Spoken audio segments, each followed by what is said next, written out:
Mahilig ka rin ba sa bangus pero ang pinakaayaw na part mo is pagtanggal ng tinik? Pwes para sa yung video to kasi pag ginawa nyo to, walang tapon, pati tinik pwedeng makain. Pwede rin to sa mga bata. Yan tawag dito Spanish style bangus. Simulan na natin. Meron tayo ditong 3 bangus. So unang gagawin natin dyan is tanggalin lang muna natin yung mga buntot, palikpik. Hindi na pala natin tinanggalan ng kaliskis yan kasi kahit may kaliskis, okay lang yan. So hiwain lang natin kahit ganyan lang kalaki.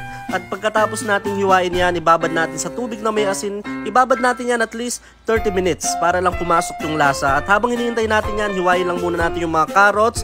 Kahit ganyan lang kalaki, okay na yan. At binalatan na rin pala natin yung mga bawang. So after 30 minutes, okay na. Sinalasan na natin yung mga carrots. Tapos naglagay tayo ng bawang, laurel, at inuna natin yung mga ulo pati yung mga buntot. At ipatong nyo lang yung mga katawan ng bangus. Maglagay din tayo ng paminta, yung natirang carrots, at mga sili. Maglalagay na rin pala tayo ng green olives, black olives, at pickles. Medyo mahal lang yung mga sangkap, pero kung kaya nyo naman bilhin, gawin nyo to. Tapos naglagay din tayo ng asin. At ito yung pinakamahal na part din, yung paglalagay ng olive oil. May kamahalan yan. Pero kahit anong oil naman pwede nyo gamitin. Canola oil, vegetable oil, bahala na kayo. Ganyan lang karami. Tapos maglalagay tayo ng tubig. Kasi pag di nyo nilagay ng tubig yan, possible na masunog yung mga bangus. Lagyan nyo lang ng tubig hanggang sa lumubog yung mga isda. At kapag ganyan na, okay na yan. Takpan lang natin. Ang pagluluto nito ay 1 hour and 10 minutes. Pero di ko alam anong nangyari pagbukas natin dito sa ating Spanish bangus. Ayan, sunog. Naging negro bangus ang kinalabasan.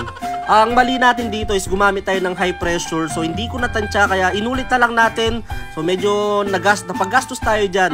Ganyan pala dapat ang hina ng apoy. So inulit lang natin. Wala na tayong magagawa. Dyan na. So after 1 hour and 10 minutes, sa second try natin, ayan. So na-perfect natin yung Spanish style bangus. Grabe, sobrang bango niyan. Kaya kung gagawin nyo to, turuan ko lang kayo, pag nag-start na mag-whistle, hinaan nyo ng apoy ng 1 oras hanggang 10 minutes. So ayan, okay na yan, di na natin patatagalin. First bite,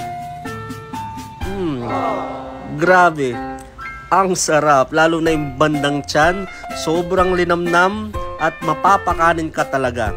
Solid to. Sobrang malasa at ang the best part is hindi mo kailangan maghimay. Ayan pala yung olive oil na nandun sa pressure cooker. At susubukan natin yung gitna ng bangus.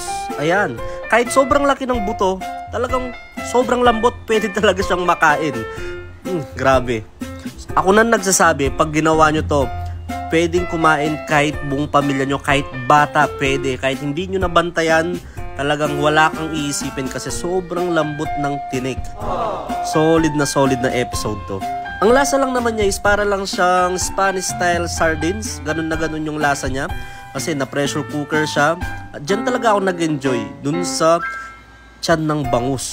Kung mahilig ka rin dyan, grabe. Mag-e-enjoy ka dito. At sabayan mo pa ng napakalamig na Coke. At kung nag-enjoy ka sa video to, huwag mong kalimutang mag-like, share, follow. Ingat kayo and God bless.